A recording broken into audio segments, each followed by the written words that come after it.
ఎఫ్సెట్ academy గత రికార్డులను బద్దలు కొట్టి ఎఫ్సెట్ 2026 ఫలితాల్లో రాష్ట్ర స్థాయి 11, 22, 74 వంటి మరెన్నో అత్యుత్తమ ర్యాంకులు సాధించి కరీంనగర్ జిల్లా ఖ్యాతిని తెలంగాణ వ్యాప్తంగా విస్తరింపజేసిన ఆల్ ఫోర్స్.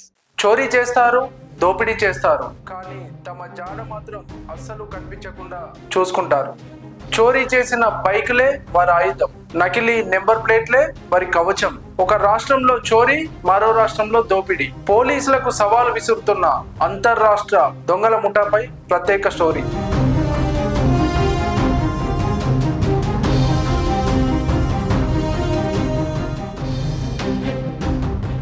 ఉమ్మడి కరీంనగర్ జిల్లాలో గత కొన్ని రోజులుగా జరుగుతున్న దోపిడీలు, చోరీలు ప్రజలకు ఆందోళనకు గురిచేస్తున్నాయి. ముఖ్యంగా భారీ నగదు, బంగారాన్ని లక్ష్యంగా చేసుకొని రెక్కి నిర్వహించి మరీ దాడులకు పాల్పడుతున్న అంతర్రాష్ట్ర ముఠా పోలీసుల విచారణలో సంచలన విషయాలు బయటపెట్టింది. ముందుగా టార్గెట్ ని ఎంపిక చేసుకోవడం, రోజుల తరబడి రెక్కి నిర్వహించడం, ఆ తర్వాత తక్కువ సమయంలో దాడి చేసి కోట్లను కొల్లగొట్టడం ఈ ముఠా స్టైల్ అని పోలీసులు చెప్తున్నారు. అయితే ఉమ్మడి కరీంనగర్ జిల్లాలో ఇటీవల జరిగిన చోరీల్లో ఈ దోపిడీ కేసుల వెనుకాల ఒకే ముఠా హస్తం ఉన్నట్టు పోలీసులు తెలుసుకున్నారు. కరీంనగర్, గోదావరిఖని, జగిత్యాల, పెద్దపల్లి ప్రాంతాల్లో జరిగిన పలు కేసులను పరిశీలించిన పోలీసులు కీలక ఆధారాలను సేకరించారు. పోలీసు విచారణలో దర్యాప్తులో బయటపడిన కొన్ని విషయాలు ఆశ్చర్యానికి గురిచేస్తాయి. 2014 ఫిబ్రవరిలో ఛత్తీస్గఢ్ లో చోరీకి గురైన ఒక బైక్ ఇటీవల జరిగిన ఒక చోరీలో ప్రధాన ఆధారంగా ఉంది.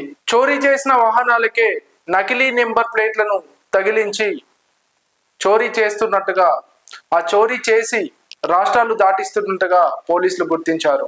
ఇక ఇటీవల కరీంనగర్ పిఎంజే జ్యువెల్లో జరిగిన ఘటన చూసుకుంటే ఆ ఘటనకు కూడా పాల్పడింది అంతర్రాష్ట్ర ముఠానే అని తెలిసిపోయింది. సో పశ్చిమ బెంగాల్కు చెందిన కొందరు వ్యక్తులు, బీహార్కు చెందిన కొందరు వ్యక్తులు ఈ చోరీలో పాల్గొన్నట్టు పోలీసులు నిర్ధారించారు. అలాగే 3 నిందితులను కూడా అరెస్టు చేశారు. మిగతా నిందితుల కోసం కూడా పోలీసులు గాలిస్తున్న పరిస్థితి. సో 2021 మార్చి 24న పెద్దపల్లి జిల్లా గుంజపడుగులో జరిగిన చోరీ ఘటన చూసుకున్నట్టయితే దాంట్లో పాల్గొన్నది కూడా అంతర్రాష్ట్ర ముఠానే. సో ఆ చోరీలో 18 లక్షల నగదుతో పాటు 6 కిలోల బంగారం ఎత్తుకెళ్లిన నిందితులు. సో ఆ చోరీ చేసింది కూడా ఉత్తరప్రదేశ్, మహారాష్ట్రకు చెందిన ముఠానే అని పోలీసులు నిర్ధారించారు. సో ఈ చోరీలో 11 మంది నిందితులను పోలీసులు అరెస్ట్ చేశారు. వీళ్ళందరూ కూడా ఇతర రాష్ట్రాలకు చెందిన ముఠానే. సో ఉమ్మడి కరీంనగర్ జిల్లాలో జరుగుతున్న భారీ చోరీలలో అంతర్రాష్ట్ర ముఠాలే ఎక్కువగా ఉంటున్నారు. సో బ్యాంకు చోరీలు కానీ, ఇటీవల పిఎంజే జ్యువెల్లో జరిగిన నగదు దోపిడీలో కానీ, బంగారం దోపిడీలో కానీ వ్యూహకర్తతో పాటు అందరు నిందితులు కూడా ఇతర రాష్ట్రాలకు చెందిన వారే.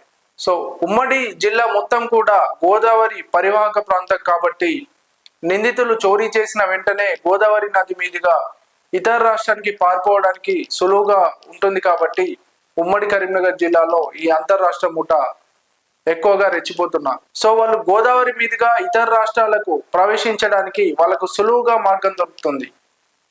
చోరీ చేసిన కొన్ని గంటల్లోనే గోదావరి మీదుగా ఇతర రాష్ట్రంలోకి నిందితులు పారిపోతున్నారు. సో వారిని పట్టుకోవడం కూడా పోలీసులకు కష్టతరంగా మారుతుంది. ఇతర రాష్ట్ర పోలీసుల సహకారంతో ఏదో రకంగా చేసి నిందితులను అయితే పోలీసులు పట్టుకోగలుగుతున్నారు.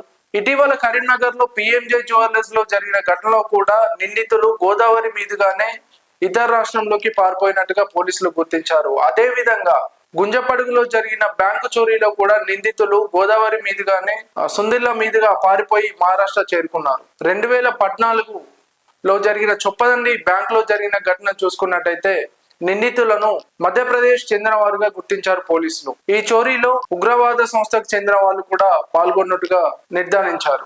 అయితే ప్రశ్న ఒక్కటే, రాష్ట్రాలు దాటి తిరుగుతున్న ఈ ముఠా పోలీసుల కళ్ళు కప్పి ఎలా తిరుగుతున్నారు? ఇంకా వీరికి సహకరించిన వ్యక్తులు ఎవరైనా ఉన్నారా?